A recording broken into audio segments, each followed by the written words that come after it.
Hi friends, welcome back to our channel খাদ্য রসিক। আজকে আমরা আবার চলে এসেছি একটা নতুন রেসিপি এবং আমাদের খুব জনপ্রিয় রেসিপি চম্পারণ মটন বা আহুনা মটন নিয়ে। চলুন তাহলে রেসিপিটি শুরু করা যাক। প্রথমে আমরা এই সমস্ত ইনগ্রিডিয়েন্টস যেগুলো দেখছেন, মৌরি, ছোটো এলাচ, বড় এলাচ, শুকনো লঙ্কা, জায়ফল, জয়িত্রী, ধনে, জিরে, মাখানা এবং গোলমরিচ, তার সঙ্গে পোস্ত, সব কিছু শুকনো খোলায় ভেজে নিয়েছিলাম। সবকটা একসঙ্গে দেবেন না। দেখুন, প্রথমে যেগুলো ভাজতে একটু টাইম লাগে সেগুলোকে আগে দেওয়া হয়েছে, তারপরে মাখানা অ্যাড করা হয়েছে,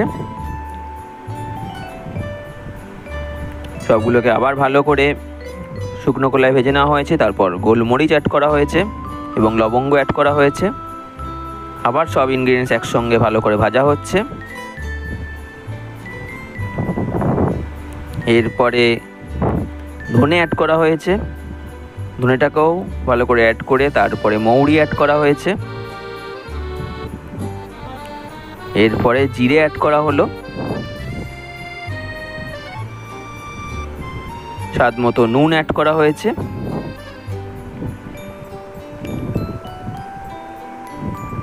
এবং সবার শেষে পোস্তটা অ্যাড করা হয়েছে।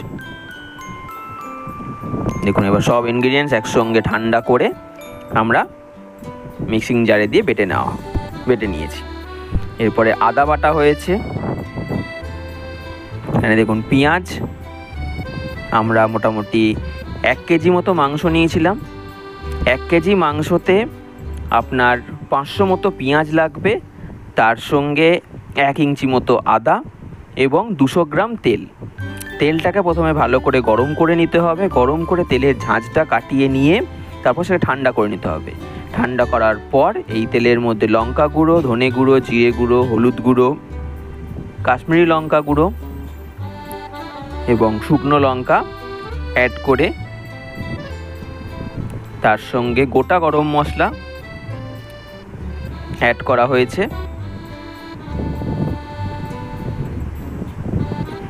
তেজপাতা অ্যাড করা হয়েছে, আদা বাটা, রসুন বাটা ঠিক নয়, সবই আপনাকে একটু গোটা গোটা থাকবে। আপনি চাইলে হামনদিস্তে একটু থেতো করে নিতে পারেন, আদা রসুন দুটোই। রসুনও মোটামুটি 1 কেজি মটনেতে আপনার 8-9 কোয়া মতো রসুন দেবেন। এবার পেঁয়াজ দিয়ে তার সঙ্গে ধনেপাতা অ্যাড করে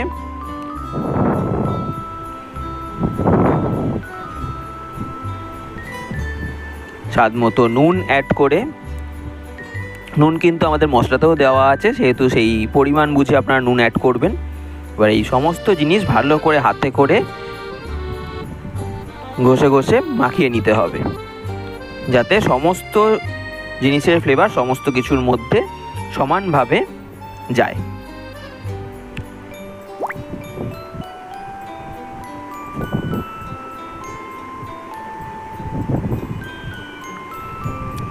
আমাদের মাখা কমপ্লিট। এবার এর মধ্যে মটনটি অ্যাড করে দেওয়া হবে। রেসিপিটি খুবই সিম্পল, শুধু পরিমাণগুলো একটুখানি দেখে শুনে নেবেন। এবার মাটনের সঙ্গে ওই যে পেঁয়াজ এবং তেল দিয়ে সব কিছু মাখিয়ে রাখা হয়েছিল সেটাকে ভালো করে মিশিয়ে নেওয়া হবে। এখানেতে পুরো 200 গ্রাম তেল দেবেন না, মোটামুটি 200 গ্রাম তেলের মধ্যে 150 গ্রাম মতো তেল আপনি এই মিক্সিংয়ে দেবেন এবং বাকি 50 গ্রাম তেল রেখে দেবেন, সেটা এরপরে কাজে লাগবে। ভালো করে মিশিয়ে নিতে হবে মটনের সঙ্গে মিক্সটা।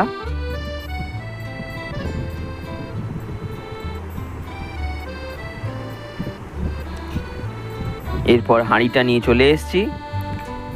হাঁড়িটির মধ্যেই 50 গ্রাম তেল যেটা ছিল সেটা অ্যাড করে দেওয়া হলো। এর আগে হাঁড়িটিকে 15 মিনিটের জন্য জলে ডুবিয়ে রাখবেন, তাহলে যে মাটনের যে এক্সট্রা জলটা বা যেটা বেরোবে সেটা হাঁড়িটি টেনে নেবে না। মাটনটি দিয়ে দেওয়া হলো। মাটনটিকে আপনারা রেস্টে যতক্ষণ রাখতে পারবেন তত ভালো। ফ্রিজে, নর্মাল ফ্রিজে রেখে দেবেন। আমি 2 ঘন্টা মতো ফ্রিজে রেখেছিলাম, আপনারা চাইলে তার থেকে বেশি সময়ও রাখতে পারেন। এরপরে মটনটা ভালো করে দিয়ে দেওয়া হলো। এই হাঁড়িটিতে 500 গ্রাম মাটন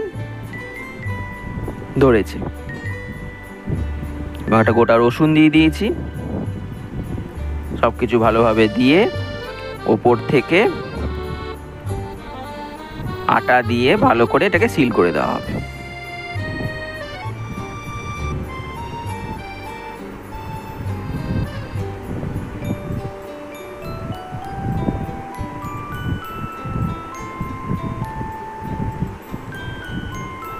সিলটা এমনভাবে করতে হবে যাতে কোনো জায়গা থেকে কোনো এয়ার পাস না হয়। প্রথমে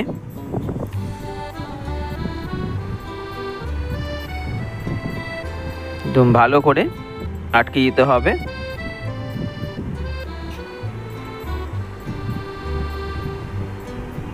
দেখুন ভালো করে আটকিয়ে দিয়েছি একদম আটা দিয়ে। এরপর এটার মেন যে জিনিসটা আহুনা মাটনে, সেটা হচ্ছে দম দেওয়ার ব্যাপারটা। প্রথমে আপনারা হাই ফ্লেমে 5 মিনিট রাখবেন।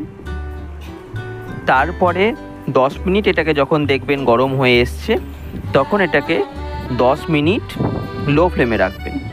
এই প্রথম 5 মিনিট যে হাই ফ্লেমে রাখা হয়েছে, তখন এখানে কোনো এয়ার রাখবেন না।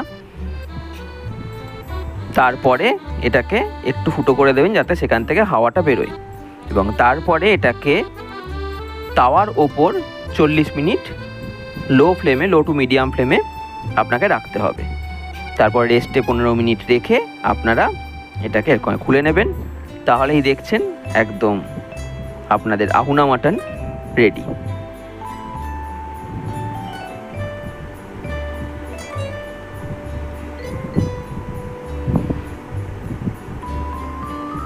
এটাকে মাঝে মাঝে একটুখানি নাড়িয়ে নিতে হবে যাতে নিচে লেগে না ধরে। দেখুন আহুনা মাটন রেডি সার্ভ করার জন্য। খুবই সুন্দর টেস্ট। আপনাদের বলবো আমাদের এই রেসিপিটি ফলো করে অবশ্যই আপনারা বাড়িতে ট্রাই করে দেখবেন কেমন লাগলো খেতে। আমাদের তার সঙ্গে বাসন্তী পোলাও করা হয়েছিল। বাসন্তী পোলাওয়ের রেসিপিও আমাদের এই গ্রুপে, এই পেজে আছে, আপনারা সেটাও দেখে নেবেন। এবং যারা এখনও চ্যানেলটিকে সাবস্ক্রাইব করেনি, অবশ্যই সাবস্ক্রাইব করে পাশে থাকা বেল আইকনটিকে ক্লিক করে দেবেন।